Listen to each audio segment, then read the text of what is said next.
all those platforms. That's right. It's even there on your iPhone and smartphone. The same local news, weather, and sports that's on the full-size edition is on your iPhone and smartphone just by going to DeWittDailyNews.com. If you haven't tried it, why don't you? Go to Central Illinois' leading online source for local news, police blotter, for the record information, obituaries, and more on your desktop, laptop, iPhone, or smartphone. DeWittDailyNews.com.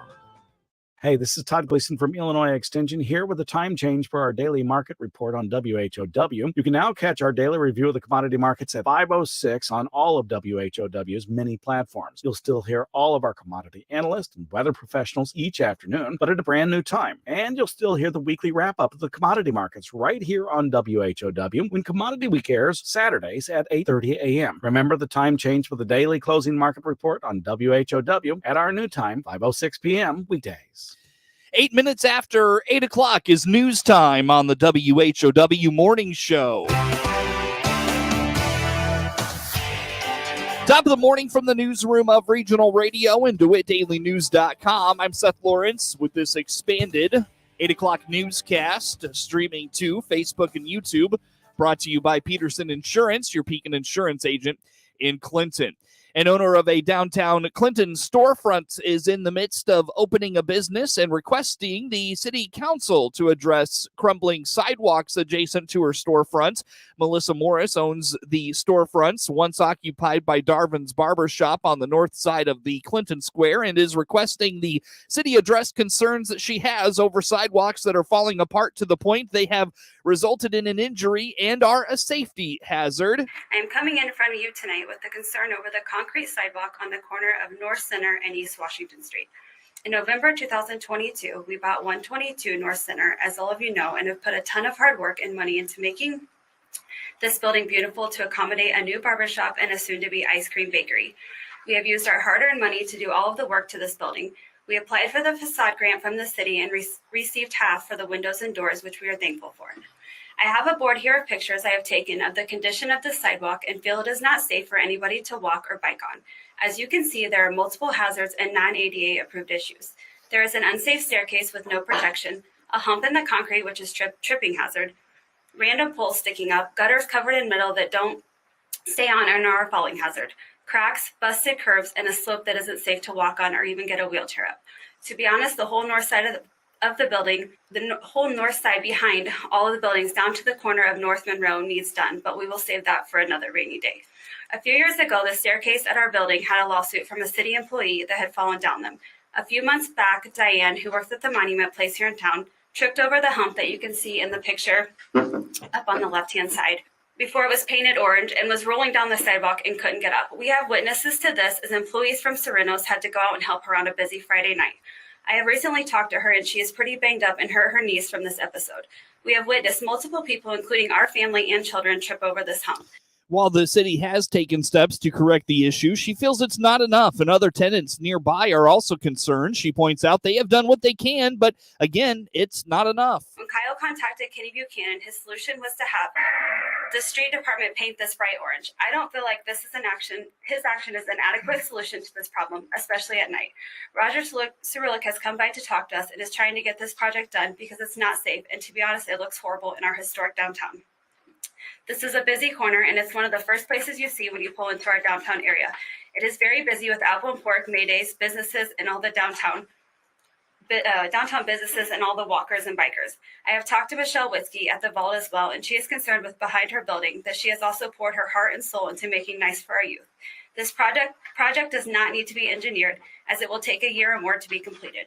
If you were to do the whole north side, that would need engineered, but to just do what needs to be done for the safety of customers, that doesn't need engineered. We have already spent $1,000 and had the door at the bottom of the staircase center blocked in properly by Alex Rogers. I am here tonight to ask that you do something about this unsafe sidewalk and staircase for our town and our businesses. I'm afraid to open this business in the next couple months because of how unsafe the staircase, hump, and sidewalk are. I feel that as city officials, you can do better for our town and making it a pleasant and beautiful downtown that attracts people. There are multiple things I see as I walk in early in the mornings that I could go on for days about, but once again, we'll save it for another day. Mayor Roger Cerulik, who owns a cement business, explained to Morris the work would need an engineer to review. He emphasized when embarking on concrete work, you want to only have to do it once. We'll address your issue. We met with engineers last Friday. As far as the little trip place on the front, that was a project that was made on North Center Street. It didn't come to our attention until the lady had the mishap. After that, we've been discussing on the sidewalk all the way down on the south side of Washington Street. And to complete everything, to make grade differences, got to investigate with an engineer. We may even have to cut your wall down that goes down the basement to get our elevations. So we can't work on yours until we know what our final elevations are. You can open your store anytime you want. We've marked that trip step and everything. It's out of the way of your obstruction to get in your door. Time moves pretty slow when we're working with engineers and trying to get something done. I do concrete. You don't want to do it twice. That's why we want to do it right the first time. That's where we're at with one object in front of your building now. We got to do it twice.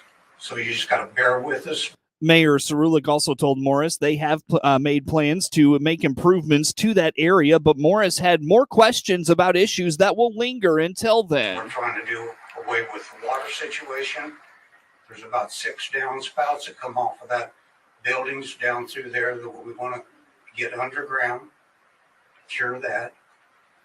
You've got 2, I think 1 or 2 coming off of your building itself, maybe 1 in the back.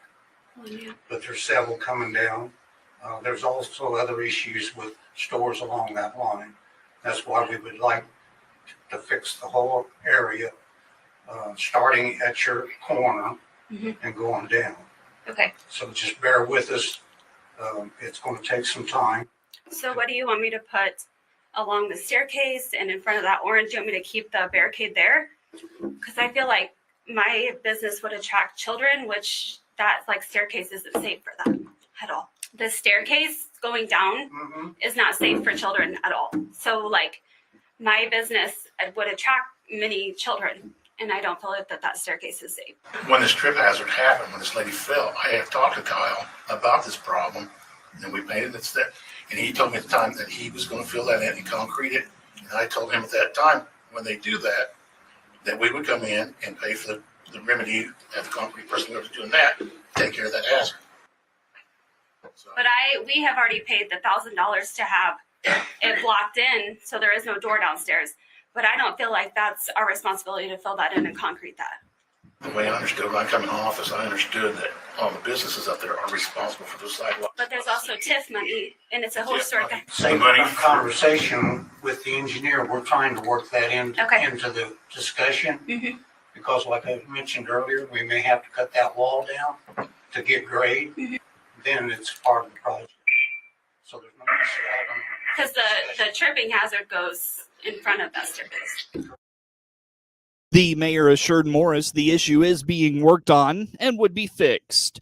A couple of times a year, Social Security reminds the public of commonly used acronyms as a part of the Plain Writing Act of 2010 on the WHOW Morning Show Thursday. Jack Myers says this can be challenging when talking about complicated programs like Social Security, Supplemental Security Income, or Medicare. He says they have an online glossary of terms and acronyms that can help you understand the meaning of these, like COLA, or the cost of living adjustment, which will be making headlines soon. Myers says Social Security and SSI benefits keep pace with inflation through cost of living adjustments. A couple terms that you definitely should know, and this first one I think in the next few months is going to be popping up in the headlines, is COLA, cost of living adjustment.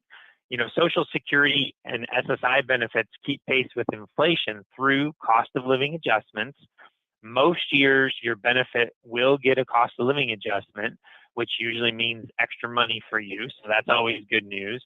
This inflation protection is a very valuable aspect of your Social Security benefit. So if you think about it, the purchasing power, especially in times of higher inflation like we're dealing with now, the purchasing power of your Social Security benefits are protected through these COLAs. And just a little bit of a teaser, I don't have any idea what's going to happen next year with the cost of living adjustment, but within the next couple months, probably mid-October, we'll know. And like I said, I think at that point, that term will be popping up all over for you. Credits is another term the public may hear when talking about Social Security. Myers explains, as you work and pay Social Security taxes on your earnings, you earn credits, previously called quarters of coverage.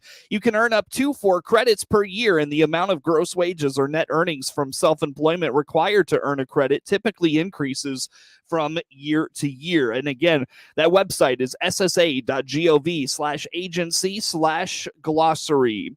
The morning show streams to Facebook and YouTube, brought to you by Peterson Insurance, your Pekin Insurance agents in Clinton.